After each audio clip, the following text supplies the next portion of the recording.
정치권 관심 뉴스 짚어보는 포커스 나이트 시간입니다. 오늘은 성치훈 민주당 정책위 부의장 그리고 송영훈 전 국민의힘 대변인과 함께하겠습니다. 두 분 어서 오십시오. 네, 8.15 광복절이 일주일 앞으로 다가왔습니다. 광복절 특별 사면 대상자 명단에 조국 전 대표가 포함된 것으로 파악되면서 지금 정치권에 파장이 거세게 일고 있는데요. 아직 최종 확정된 건 아니지만 법무부 사면심사의 회의 결과에 조국 전 대표가 포함됐다. 지금 여기까지죠? 그렇죠. 네. 최종 결정은 이제 다음 주 화요일 12일 날 국무회의를 통해서 대통령의 재가가 이루어져야 됩니다. 그러니까 예. 지금 이재명 대통령은 지금 휴가 기간이죠. 휴가 기간 동안 이제 사면심사위에서는 뭐 여당, 야당 할 것 없이 시민단체, 동계단체 등등 폭넓게 일단 추천을 좀 받게 되어 있고요.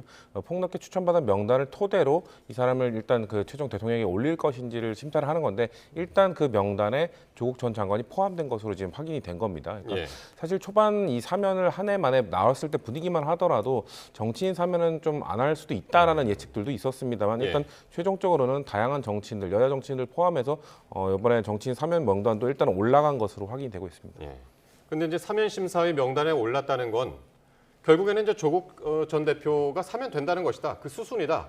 이렇게 보는 시각들이 많던데요. 그럴 가능성이 대단히 높다고 봐야 되죠. 그리고 정치권에서 그런 가능성을 유력하게 그동안 점쳐왔습니다. 왜냐하면 정성호 법무부 장관이 인사청문회 과정에서 조국 전 장관에 대해서 죄와 양형의 균형이 맞지 않다. 이렇게 공개적으로 언급을 했었죠. 그런데 법무부 장관은 사면심사위원장입니다. 그래서 그런 언급을 선제적으로 했던 것 자체가 대단히 부적절하다고 평가할 수 있고 그런데 그런 공개적인 언급을 한 정성호 법무부 장관 후보자를 이재명 대통령이 그대로 임명했기 때문에 역시나 조국 전 장관이 사면되는 것은 수순이 아니었는가 그렇게 보이는 것입니다. 그런데 예. 이 지점에서 우리가 한 가지 짚고 넘어갈 것은 비슷한 시기에 대단히 우리 국민들께 충격을 주었던 사건이 하나가 있었죠. 바로 숙명여고 쌍둥이 사건입니다. 교무부장이었던 아버지가 시험지를 여러 번 훔쳐서 자녀를 위해서 죄를 저질렀는데 그것도 결국은 따지고 보면은 자녀의 입시를 위한 범죄였던 건 아니었겠습니까? 네. 징역 3년을 선고받고 만기까지 복역을 했습니다. 그런데 조국 전 장관은 지금 복역한 기간이 8개월이 채 안 되거든요. 3분의 1도 아직 채우지 않았습니다. 예. 이런 경우까지 사면 복권이 된다면 그야말로 국민들께서 보시기에는 유권 사면, 무권 만기라고 하는 말이 떠오르실 겁니다. 예전에 탈주범 지강은 씨가 유전무죄, 무전유죄라는 말을 했었죠. 거기에 빗댄 것입니다. 그러니까 정말로 이런 사면 복권이 올바른 것인가 마지막으로 한번 바로잡을 기회는 있으니까 예. 이재명 대통령이 국무회의에서 올바른 결정을 해주기를 촉구합니다. 명단 다시 한번 조금 봤으면 좋겠는데요. 그러니까 조국 전 대표 아까 있었고요. 정경심 교수, 조국 전 대표의 이제 부인, 그리고 조희연 전 서울시 교육감, 그리고 최강욱 전 의원이 포함된 것으로 지금 파악됐고, 또 이제 보수 진영도 또 보면 정찬민 전 의원, 홍문종 전 의원, 심학봉 전 의원도 지금 심사 결과에서는 이제 포함된 것으로 보입니다. 근데 이 세 분, 지난번에 송원석 비대위원장이 강훈식 비서실장한테 보낸 그 문자 안에 있던 세 분인데 나중에 이걸 취소했잖아요. 취소한다. 그렇게 했는데 뭐 포함이 된 것 같습니다. 철회를 한다고 했지만 좀 때늦은 말이었던 것 같습니다. 그러니까 네. 송원석 비대위원장이 아무리 주변에 요구가 있다고 하더라도 또 강훈식 비서실장의 이게 다예요라고 하는 그 문자에서 보듯이 뭔가 여야 간에 이런 사면에 앞서서 명단을 주고받는 관행이 보이지 않는 곳에는 있었다고선 치더라도 지금 조국 전 장관과 그 배우자 정경심 교수에 대한 사면 복권이 잘못된 것이라고 야당이 공개적으로 비판하고 있는 상황에서는 적어도 이런 정치인 사면 희망자 명단을 보내서는 안 됐을 것이다. 예. 저는 그렇게 말씀드립니다. 이 부분에 대한 비판은 겸허하게 수용을 해야 될 것이고요. 어쨌든 우리 국민들께서는 이렇게 온 나라를 떠들썩하게 했던 입시비리 사범이 정치적으로 힘이 있다고 해서 사면되는 상황, 그리고 거기에 패키지처럼 얹혀서 야당 정치인들도 사면되는 상황, 이런 것들을 굉장히 불편하게 보고 계실 겁니다. 무권 사면, 유권 만기라는 말이 회자되지 않도록 우리 정치권이 앞으로 특별 사면을 어떻게 제한할 것인가에 대한 제도적인 논의도 필요하다고 생각합니다. 네. 이재명 대통령이 이번 한 주간이 이제 휴가 기간이었죠. 이제 오늘 휴가에서 이제 복귀를 했는데 이 대통령의 이제 최종 결단만 남은 상태인데 여야 정치권에서는 각각 이런 목소리를 내놨습니다. 한번 들어보시겠습니다. 대통령께서 말씀하시기 전까지 대통령 비서실장도 모르는 게 사면입니다. 외롭고 고독하고 최후의 결단을 대통령이 하시는 거기 때문에 그 말씀이 나오기 전까지는 아무도 모르는 일입니다. 조국 전 대표가 독립운동을 했습니까? 민주화 운동을 하다가 감옥에 갔습니까? 양심범입니까? 사상범입니까? 이토록 서둘러서 사면을 강행하려는 이유는 결국 지난 대선에서 조국 혁신당이 대선 후보를 내지 않고 적극적으로 이재명 후보의 선거운동을 도운 것에 대한 보훈을 하기 위함이 아니겠습니까? 힘을 합해 싸운 동지가 좀 일제시대에 예. 서대문 형수무소에 들어가 있는데 뭐 내년에 꺼낼까 뭐 연말에 꺼낼까 뭐 이런 생각을 해야 되느냐. 이것이 그 검찰 독재에 의해서 부당하게 희생된 분들은 빠르게 원상복귀를 시키는 것이 그 내란 청산의 신호탄이다. 예.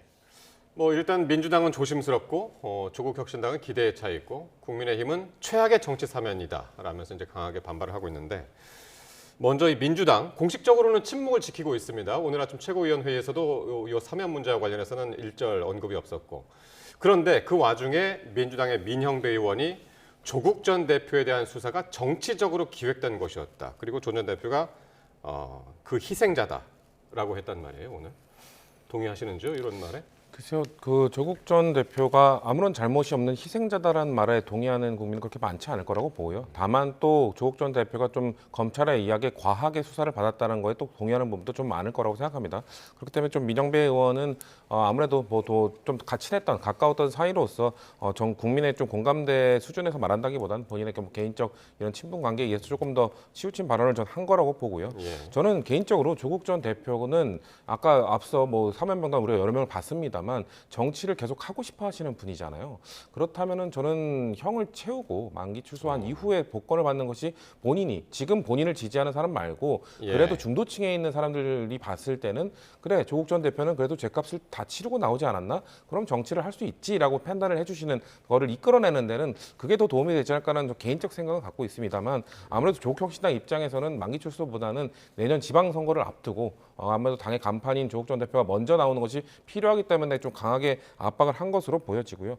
다만 저는 뭐 일반 국민들께서는 형을 다 채우지 않은 사람, 뭐 아니면 조국 전 대표처럼 뭔가 좀 사회적 논란이 컸던 사람을 사면 복권하는 것이 맞느냐라는 뭐 비판을 하실 수는 있다고 봅니다만 과연 국민의힘이 그럴 자격이 있는가라는 말씀을 드리고 싶어요. 왜냐면 아까 우리가 봤었던 것처럼 송원석 원내대표가 추천했던 명단들을 보면 정찬민 전 의원은 뇌물로 징역 7년을 받았던 분이고요. 홍문정 전 의원도 뭐 횡령, 그 뇌물 이런 것들로 징역 4년 6개월을 받았던 분입니다. 그러니까 죄의 무게에 있어서는 조국 전 대표보다 훨씬 더 높은 분들이라고 저는 생각하기 때문에 그런 분들을 추천했던 그런 분들을 사면해달라고 했던 그 정당이 과연 그런 말할 자격이 있는가? 또 형을 다 채우지 않지 않았느냐? 30% 3분의 1밖에 안 되지 않았느냐? 이런 말씀하시는데 윤석열 정부 때는 그 김기춘 비서실장이나 김관진 전 국방부 장관의 경우에는 대법원 확정된 이후 일주일 만에 사면 복권을 해줬고요. 김태우 전 강서구청장 같은 경우는 대법원 확정 이후에 3개월 만에 사면 복권에서 그 사면 복권 시켜주고 심지어 재보궐선거에 출마시켰습니다. 그런 윤석열 정부가 있었기 때문에 과연 국민의힘이 그런 말할 자격이 있는가? 저는 일반 국민들은 그런 우리 눈높이에 맞지 않아라는 비판적 모습을 내실 수 있다고 봅니다만 국민의힘은 과연 그럴 자격이 있는가라는 말씀을 드리고 싶습니다. 짧게 한 말씀만 드려도 될까요? 그러니까 저희가 그렇게 김태우 전 강서구청장을 일찍 사면을 하고 보궐선거에까지 출마시켰다가 대패했잖아요. 두고두고 정권에 부담이 됐습니다. 지금 국민의힘이 그런 말을 할 자격이 있냐라고 하시지만은 정치는 기본적으로 상대를 보고 하는 것이 아니고 국민을 보고 해야 됩니다. 국민의힘을 보고 정치하지 마시고 국민을 보고 하셔야 된다라는 말씀을 저는 이재명 정부에 꼭 드리고 싶습니다. 예. 자,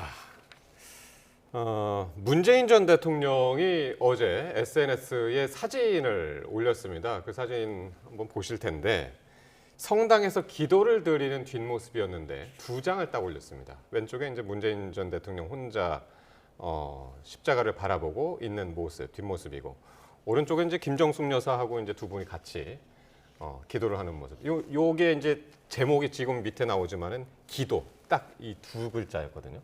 이제 요거를 이제 조국 전 대표의 사면과 연결지어서 이제 해석하는 기사들도 많고 해서 요 그림은 또 어떻게 보시는지. 아무래도 시기적으로 좀 겹치는 상황 때문에 그리고 문재인 전 대통령께서 그 조국 전 대표의 사면을 직접 공식적으로 건의했다는 얘기가 나왔잖아요. 그렇기 때문에 그것을 좀 바라는 모습 아니냐라는 이렇게 연결시켜서 생각하시는 분들, 해석하시는 분들이 있는 것 같습니다. 하지만 전 문재인 전 대통령이 그런 의도를 갖고 저런 사진을 올렸다고 생각하진 않습니다만 그렇게 한다 하더라도 아무래도 문재인 전 대통령에게는 본인에게 남겨진 뭔가 과제 같은 좀 남겨진 숙제 같은 게 조국 전 장관이었던 것 같아요. 그러니까 이거에 대해서도 뭐 야당이나 일반 국민들 중 뭐 일부는 또 공감을 못 하시는 분들도 계시겠습니다만 문재인 전 대통령이 갖고 있는 개인적 감정 이런 것들은 분명 있을 수 있다. 근데 저 그 교회에서의 저 성당의 사진 자체가 그것을 의미하는지는 저는 알 수는 없습니다. 문재인 전 대통령의 사진 사실 가끔 그 뭐 풍경 사진이나 본인이 뭐 어디를 바라보는 사진이나 네. 또 고민을 하시는 사진 이런 걸 올릴 때가 있어요. 근데 그럴 때마다 그 당시의 정치적 상황에 맞춰서 다양한 해석들이 있음에도 불구하고 네. 그것에 대해서 굳이 뭔가 언급한다거나 굳이 해석을 다시 나는 그런 생각을 한 것이 아니다라고 측근을 통해서 얘기한다거나 그러신 적은 또 한 번도 없거든요. 그렇기 때문에 이 사진에 대해서는 그냥 다양한 각자의 해석대로 그대로 받아들이면 될 것 같습니다. 네. 근데 이제 공교롭게도 이제 요 사진을 올린 날짜가 7일이었는데 그 7일 날 정청래 민주당 대표한테 조국 전 대표의 사면을 요청했던 그날이거든요, 이게. 그래서 이제 그런 해석들이 좀 나오는 것 같아요. 우상호 정무수석에게 요청을 한 것을 말씀하신 것 같습니다. 정청래 대표에게 얘기하진 않았죠. 왜냐하면 네. 정무수석에게 이미 건의를 맞습니다. 했으니까요. 어쨌든 대단히 부적절한 것만은 틀림없습니다. 왜냐하면 전직 대통령은 전체 국민으로부터 존경받는 원로가 되도록 해야지 어느 진영의 영수가 되려고 해서는 안 되지 않겠습니까? 그런데 조국 전 장관에 대한 사면을 건의하는 것은 국가의 원로라기보다는 역시나 진영의 영수 같은 태도입니다. 더더군다나 과거에 이제 문재인 전 대통령이 조국 전 장관에 대해서 시사했던 그 마음의 빛 이것을 연상하게 하는 언행 아니겠습니까? 네. 그런 점에서 부적절하다고 평가를 하고 어쨌든 전직 대통령이면은 본인을 지지했던 그리고 지지하지 않았던 국민들까지 포함해서 모든 국민의 그 눈높이의 중앙값에서 판단하실 수 있어야 된다고 생각합니다. 예. 자, 그러면 이제 이게 또 관심입니다. 조국 전 대표가 만약에 사면이 확정된다. 그러면은 이제 8개월 만에 이제 정치에 복귀를 하는 건데 아직까지는 뭐 사면이 되는지 아니면 사면 복권까지 되는지는 모르겠으나 내년에 이제 지방선거가 있고 국회의원 보궐선거가 있기 때문에 여기에 나설 것인가 이것도 관심이거든요. 그러니까 뭐 조국 전 대표의 스타일상 만약에 네. 복권이 돼서 출마할 자격이 갖춰지면 어디든 나갈 거라고 봅니다. 근데 그 부분에서 사실 제가 속해 있는 민주당과의 뭔가 그 갈등이 생길 수도 있는 부분인 거죠. 네. 왜냐하면 작년 그 보궐선거 때 호남 지역에서 있었던 기초단체장 선거에서 조국혁신당 후보가 민주당을 이겼었거든요. 그렇죠. 그런 좀 애매한 상황도 있었기 때문에 분명 조국 전 대표가 만약 복권을 받아서 뭔가 부산 지역 이런데 어떻게 보면 민주당 민주진보 진영에 매우 어려운 지역에서 본인이 그래도 지지율 좀 나오는 지역으로 나가는 것이 아니라 예를 들면 뭐 수도권으로 나오게 된다. 그럴 경우에는 민주당도 충분히 해볼 만한 지역일 경우에 예. 아마도 그 공천권은 뭐 각자 각 정당에 있습니다만 아마도 진보 진영 단일화나 이런 얘기들이 또 수면 위로 떠오를 수밖에 없게 될 것이고요. 그렇기 때문에 지방선거 아마 전체 판도에서 조국 전 장관이 등장한다는 것이 저는 전체 판도보다도 민주 진보 진영에서의 판도가 큰 영향을 줄 것이기 때문에 네. 저는 출마할 가능성이 매우 높을 거라고 생각합니다. 더 재미있는 시나리오를 생각해 보자면은 인천 계양 지금 비어 있잖아요. 이재명 대통령이 있던 그 지역구 어떻게 전망하세요? 저는 일말의 염치가 있다면은 조국 전 장관이 설령 사면 복권이 되더라도 예. 더 이상 선거 출마는 안 해야 된다고 생각합니다. 지금 확정된 죄명들이 어떤 겁니까? 위조 공문서 행사, 허위 작성 공문서 행사, 위조 사문서 행사, 업무방해, 위계 공무집행방해, 청탁금지법 위반, 직권남용 권리행사 방해. 등등입니다. 그러면은 이런 중한 죄를 저질러서 온 나라를 떠들썩하게 하셨던 분이 그것도 죄가 확정이 됐는데 사면 복권 된다고 다시 선거에 나오면 되겠습니까? 앞서도 제가 그 숙명여고 쌍둥이 아버지 이야기했습니다마는 3년 만기 복역을 했을 뿐더러 파면됐어요. 다시 교편 잡지 못합니다. 그리고 그런 분에 대해서 다시 교편을 잡게 해주자라고 누군가가 공론장에서 말한다면 국민들의 동의를 거의 못 받을 겁니다. 조국 전 장관에 대해서도요. 서울대 교수를 다시 할 수 있게 하는 것이 맞냐라고 하면은 아마 많은 국민들께서 거기에 대해 동의하지 않으실 거예요. 그런데 왜 유독 정치의 영역에서 오면 이렇게 기준이 낮아지고 관대해지고 염치 없이 다시 선거에 나오고 이런 일들이 되풀이되는가 국민들께서도 한번 깊이 고민해 보실 문제가 아닐까, 생각해 보셔야 될 문제가 아닐까 생각합니다. 제가 짧게만 네. 말씀을 드리면 아까 뭐 김태우 건을 말씀하시면서 그렇게 심판을 받았다고 하는데 경남 서천 국회의원인 서천호 국회의원 같은 경우에는 그분도 사면복권 받아서 출마하신 분이거든요. 그분은 당선됐습니다. 그러니까 사면 복권을 받은 이후에는 예. 그 받은 사람의 출마의 의지는 어떻게 보면 자유롭게 풀어준 것이기 때문에 그 사람에게 맡겨야 되는 것이다라는 말씀드리겠습니다. 예. 아직 사면된 것도 아니고 사면 복권된 것도 아닌 그런 상태인데 워낙 이게 파급력이 있는 것이라 지금 결과가 12일 날 이제 국무회의에서 최종 확정이 되는데 결과 한번 지켜보도록 하겠습니다.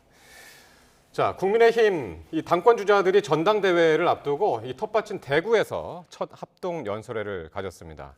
하지만 현장에서는 물병이 날아들었고요, 배신자 고함이 터져 나오는 등 순식간에 아수라장이 됐습니다. 한번 현장 보시겠습니다.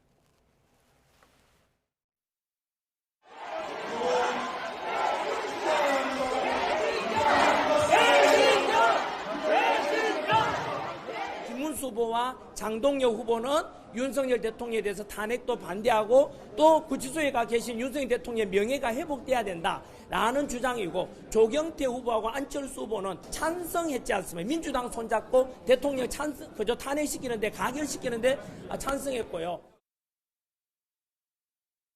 네, 이 아수라장이 된 장면. 전한길 씨가 이 기자석에 앉아 있었습니다, 오늘. 그러니까 전한길 뉴스의 발행인 자격으로 그 자리에 앉아 있었다가 최고위원 후보로 나온 분이죠. 이제 김근식 후보의 소개 영상 속에서 김근식 후보가 이제 전한길 씨를 비판하는 그런 영상이 나오자 여기에 이제 격분을 한 거죠. 그래서 이제 당원석으로 돌진해서 배신자 그 구호를 외치고 뭐 지지자들 같이 외치고 그랬는데, 예.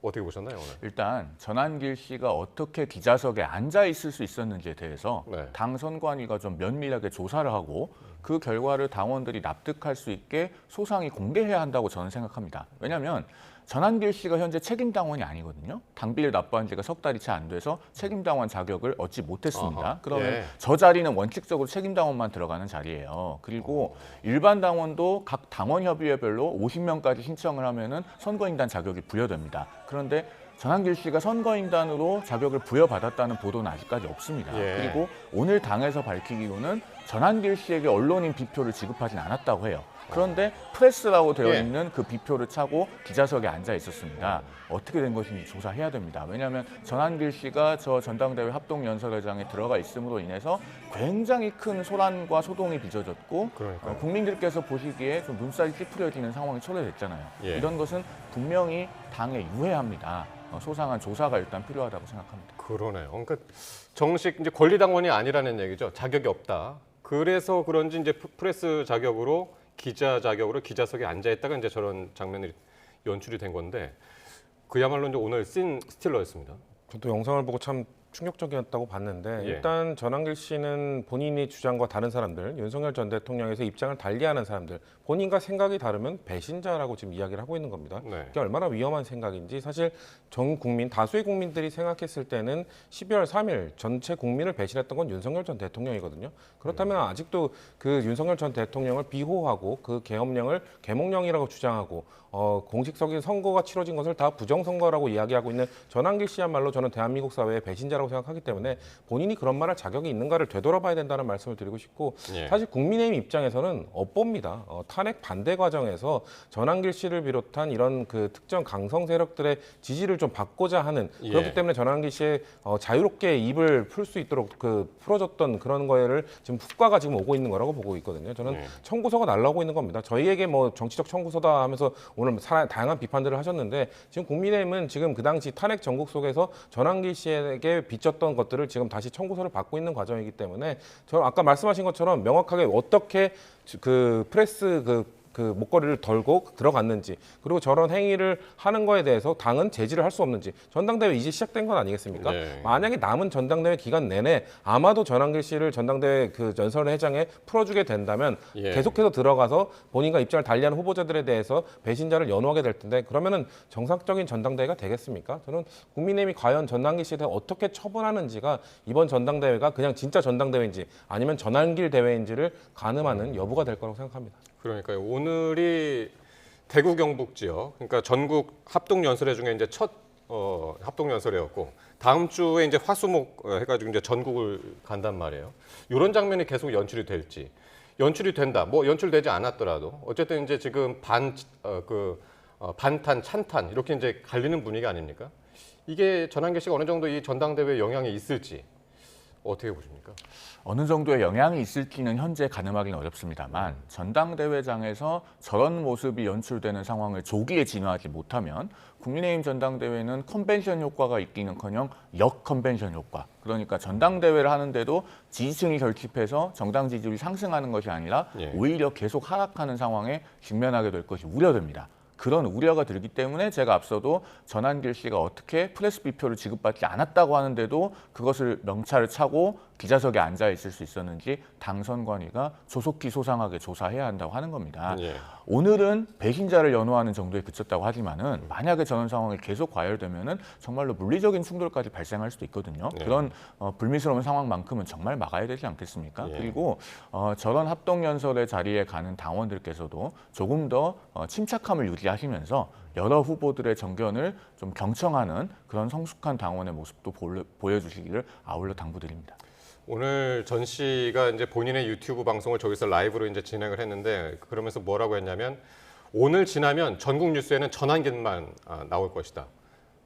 그렇게 얘기했는데 저희는 앞서서 이제 보도를 다 해드렸습니다. 저 김문수, 조경태, 안철수 뭐 등등 이 분들의 이제 오늘 이야기를 다 했습니다. 그 예상은 틀렸는데 어쨌든 그 얘기를 할 때 실제로 국민의힘 그 공식 유튜브 채널에서는 한 1,000명 정도가 보고 있었다고 그러고요. 1,000여 명. 근데 저 전한길 씨 유튜브는 한 10,000명대 그 시청자가 있었다고 그래요. 그러니까 그 정도 차이 때문에 전한길 씨에게 휘둘려야 되는가? 대한민국 네. 공당이 대한민국 공당의 유튜브가 인기가 없는 것은 어쩔 수 없는 일이라고 생각을 하고요. 인기가 없다고 해서 그럼 전한길 씨 같은 아니면은 지금 사실 전한길 씨와 비슷한 목소리를 내는 극우 유튜버들 많지 않습니까? 그런 사람들에게 의지하고 당을 이끌어가도록 아니면 당을 좌지우지하도록 내버려 둘 겁니까? 국민의힘은 그걸 바라지 않을 거예요. 그러니까 지금 전한길 씨의 저런 행위들을 보면서 10,000명이면 제가 봤을 때 그렇게 높은 수치도 아닙니다. 물론 비교했을 때 국민의힘 동시 접속자보다 많아 보이는 것일 뿐이지 10,000명 정도의 동시 접속자를 갖고 아마도 그 10,000명 중에 일부는 또 아마 그 전당대회 현장에 와 있던 아마 배신자를 같이 연호했던 사람들이 그 연호를 하면서도 그 접속을 한 상황이었을 가능성이 매우 높기 때문에 저는 그렇게 큰 영향력은 없다고 생각합니다. 그렇기 때문에 국민의힘이 이 전한길 씨 윤석열 전 대통령을 절연하고 출당시키지 못한 그 원죄가 또 남아있는 겁니다. 그 당시에 스스로 걸어 나가도록 했기 때문에 전한길 씨가 들어와가지고 김문수 후보로부터 다시 답변을 이끌어냈잖아요. 그러니까 윤석열 전 대통령이 재입당을 받아줄 거냐, 당연히 받아준다는 입당까지 그런 것까지 받아낸 것처럼 전한길 씨의 영향력이 지금 별로 크지도 않은데도 불구하고 계속 마음껏 활개치도록 내버려둔다? 그럼 전한길 씨의 목소리는 점점 더 커질 것이고요. 국민의힘의 회복력은 점점 떨어질 거라고 생각합니다. 예. 그래서 이제 지금 말씀하신 것처럼 김문수 후보나 장동혁 후보가 이제 계속해서 이제 윤 전 대통령에 대해서 언급을 하니까 송원석 비대위원장이 윤석열 전 대통령 이제 당과 관련이 없다. 거론하는 건 적절치 않다. 이렇게 이야기를 하면서 선을 긋는 그런 발언을 했단 말이죠. 그렇습니다. 네. 더 명확하게 선을 그어야죠. 지금 네. 김문수 후보나 장동혁 후보나 윤 전 대통령이 입당하면 받겠다 또는 받지 않을 이유가 없다. 이렇게 언급을 하고 있고 심지어 김문수 후보는 어제 계엄을 해서 사람이 죽었냐 다쳤냐 이런 말까지 했잖아요. 정말로 잘못된 발언입니다. 왜냐하면 계엄은 명백하게 위헌 위법한 것으로 헌법재판소의 헌법재판관 전원일치 결정을 통해서 우리 사회의 법적 평가가 이미 끝났습니다. 그리고 사람이 죽거나 다치지 않았으면 그런 계엄을 그러면 또 해도 되는 겁니까? 평시에 영장도 없이 우리 국민을 언제든지 잡아 가둘 수 있는 것이 계엄이고 그 계엄 포고령에서 전공인은 처단한다고 했고 정당 활동을 일체 금지시키고 또 언론 출판의 자유를 제약하고 또 국회를 기능하지 못하게 하는 것이 이번 비상계엄 아니었습니까? 그러면은 사람이 아주 천행으로 죽거나 다치지 않았을 뿐이지 두 번 다시 반복해서는 안 되는 일입니다. 그런데 그런 것을 가벼이 말하면서 심지어 윤 전 대통령이 입당하면 받겠다라고 하면은요. 그런 것을 네 글자로 윤 어게인이라고 합니다. 전당대회 당대표에 출마한 주요 후보들이 그렇게 윤 어게인을 해서 민심의 중앙값과 점점 이렇게 현저히 멀어져 가서야 되겠습니까? 송원석 비대위원장의 지적이 지극히 타당하고 사실은 당 전체의 자정작용을 통해서 더 빨리 바로잡아야 된다고 생각합니다. 다다음 주 금요일입니다. 8월 22일 국민의힘 전당대회 그 과정 한번 같이 지켜보기로 하고요. 자, 윤석열 전 대통령에 대한 체포영장 집행 또 무산이 됐죠. 영장 기한도 이제 8월 6일 어제로 이제 만료된 상황인데 8월 7일. 자, 특검이 영장 재청구 그리고 바로 기소 이 사이에서 아직 결정을 못 하고 있는데 뭘 지금 고민을 하고 있다고 보시나요? 일단 이번에 재청구를 고민하기 전까지 두 번의 이제 집행 시도를 했잖아요. 이렇게 집행 시도를 했던 이유는 윤석열 전 대통령이 비협조적으로 나올 거란 건 예상이 됐던 일입니다. 아마도 격렬하게 저항을 하면서 그 격렬하게 저항하는 과정 속에서 특검이 부당한 터치를 했다, 부당한 행위를 했다는 주장을 할 거란 것도 예상이 됐던 일입니다. 아마 논란을 키울 거라는 거는 뻔히 보이던 일이었음에도 불구하고 특검이 집행하러 들어갔던 이유는 결국 범의 엄정한 집행을 하기 위해서, 국민들께 보여드리기 위해서. 국민들께서는 이렇게 피의자가 격렬하게 저항하고 사법 시스템을 부정했을 경우에 대한민국의 공권력은 그 피의자를 인치할 수 없는 건가? 그냥 내버려 둬야 되는 건가라는 의구심을 갖고 계시거든요. 그렇기 때문에 그 의구심을 갖고 계신 국민들께 우리는 법을 집행하고자 하였으나 피의자가 이런 저항, 윤석열 전 대통령이 보였던 우리가 익히 들었던 그런 행태들, 이런 것들, 이런 방식으로 저항을 했기 때문에 우리가 인치를 하지 못했습니다라는 걸 보여드리기 위해서 들어간 거로 보기 때문에 지금 두 번의 집행으로 이제 실패를 했습니다. 그러면은 저는 재집행 이런 것들을 고민할 것이 아니라 바로 기소로 가야 된다고 생각합니다. 이제 국민들께서는 윤석열 전 대통령이 어떻게 사법 시스템을 부정하고 어떻게 저항하는지를 봤기 때문에 인치가 어렵다는 건 인지를 하셨을 거라고 생각합니다. 그렇다면 국민들이 원하는 건 빠르게 재판이 이루어지고 빠르게 법의 심판을 받는 것을 원하실 거라고 저는 생각하거든요. 그렇기 때문에 이 정도 입치가 됐으면은 특검이 빠르게 기소로 가야 된다. 그럼에도 불구하고 앵커께서 물어보신 것처럼 왜 아직도 고민을 하고 있는가? 결국 어떻게든 법의 엄정한 집행을 다시 한번 보여줘야 되는 건 아닌가라는 저는 고민 때문에 끝까지 고민하고 있는 걸로 보여집니다만 저는 빠르게 기소 결정을 해주기를 바랍니다. 그러니까 이제 윤 전 대통령 측에서는 어차피 나가도 묵비권 행사한다고 했는데 이렇게까지 하는 것은 이거는 그 뭐라고 그랬죠? 어제 그 윤 전 대통령 측이 이건 망신주기다. 이제 그렇게까지 이야기를 했는데 망신 주려고 한 것이 아니라 법의 엄정함을 보여주기 위해서 시행한 것이었다. 이제 그렇게 말씀을 하신 거고. 어떻게 보십니까? 일단 구치소 안에 있는 피의자에 대해서 다른 사건으로 이미 구속되고 기소가 된 경우에 그 체포영장을 발부하고 집행하는 것이 위법하다라고 하는 주장은 매우 수긍하기가 어렵습니다. 왜냐하면 형사소송법 제81조 제3항이 구치소나 교도소 안에 있는 사람에게 구속영장을 집행할 때는 교도관이 하도록 되어 있거든요. 검사의 지휘를 받아서. 그런데 그 조항을 체포에 관한 형사소송법 제200조의 6에서 준용을 하고 있습니다. 즉 이미 구속되어 있는 사람도 다시 체포할 수 있는 일이 없다면은 그런 조항을 준용하지 않겠죠. 그렇기 때문에 윤 전 대통령 측의 주장은 법리적으로는 매우 수긍하기 어려운 것입니다. 그러나 지금 시점에서 굳이 체포영장을 다시 받아서 또다시 집행에 나서고 강제 인치하려는 시도가 실익이 있는지는 매우 의문입니다. 일관되게 지금 진술거부권을 행사할 것이라고 표명하고 있는 상황에서 물론 그것이 법의 엄정함 내지는 법 앞의 평등을 보일 수 있는 의미는 있겠으나 한편으로 현재 벌어지고 있는 것처럼 또 다른 노이즈가 발생하고 있지 않습니까? 더더군다나 윤 전 대통령 측에서는 어떤 정치적인 목적 내지는 의도를 가지고 강제로 끌려나가는 상황이 연출되는 것을 내심 바라고 있다고 보여지는 정황도 있습니다. 그렇기 때문에 특검이 과연 윤 전 대통령 측이 원하는 바를 그런 그림을 만들어줘야 될 것인가 여기에 대해서는 특검도 상당히 숙고가 필요하다라는 말씀을 드리고 싶습니다. 만약에 그 윤 전 대통령의 정치적인 목적이 있다면 저렇게 완강히 거부하는 저런 정치적인 목적 지금 국민의힘이 전당대회 중이잖아요. 앞두고 있잖아요. 그것도 고려 대상이 될까요?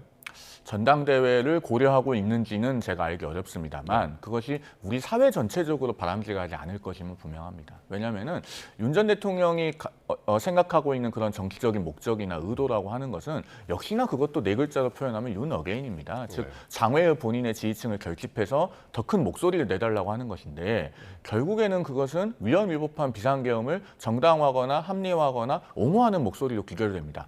그렇기 때문에 우리 사회에 바람직하지 않다는 것이에요. 그러면은 이런 상황을 초래해 줄 것인가에 대해서는 특검도 좀 고민해 봐야 됩니다. 무조건 법 앞의 평등이나 법의 엄정함을 확인하는 것만이 지금 상황을 봤을 때는 능사인가라고 하는 생각도 듭니다. 네, 알겠습니다. 실익이 없다, 의미 없는 시도다 이런 얘기고 이런 가운데 김계리 변호사가 구치소가 윤석열 전 대통령을 잡범 다루듯이 했다. 그러면서 CCTV 공개해라 이런 요구를 하고 있고요.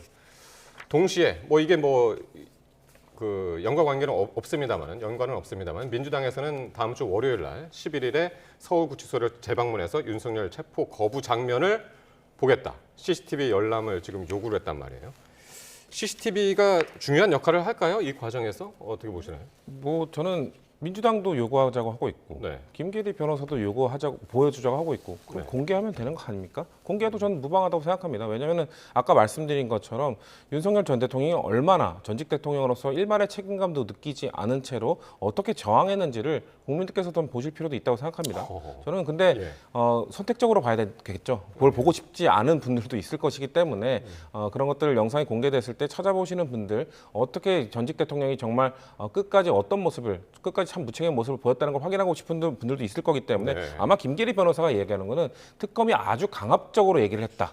그러니까 그 정당한 이의 제기를 하는 거에 대해서 그냥 자꾸 조용히 하세요 이랬다고 잡범 다루듯이 했다는 건데 아니 불필요한 문제 제기를 하는 사람에 대해서 조용히 하라고 말하는 것이 잡범 다루듯이 하는 겁니까? 저는 정당의 법의 집행 과정 속에 있었을 거라고 전 예상을 하고요. 그렇기 때문에 특검 측에서는 김계리 측, 윤석열 전 대통령 측이 원한다면 영상을 공개하지 않을 필요는 없다고 생각합니다.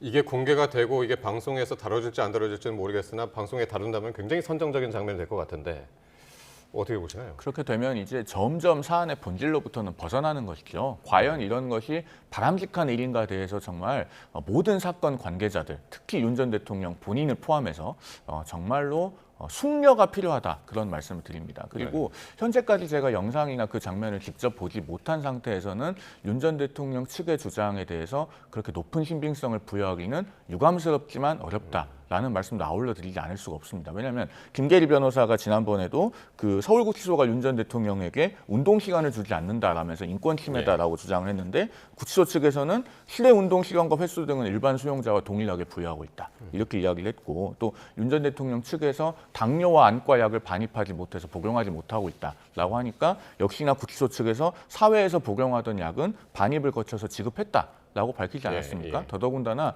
윤 전 대통령 본인은 국민들 앞에서 정진석 의원이 공관위원장인 줄 알았다라고 했는데 상현이한테 내가 한 번 더 얘기할게. 걔가 공관위원장이니까 라고 하는 그 육성을 우리 국민들께서 다 들으셨습니다. 그래서 현 시점에서는 적어도 높은 신빙성을 부여하기는 어려운 것 같다라는 생각이 듭니다. 알겠습니다.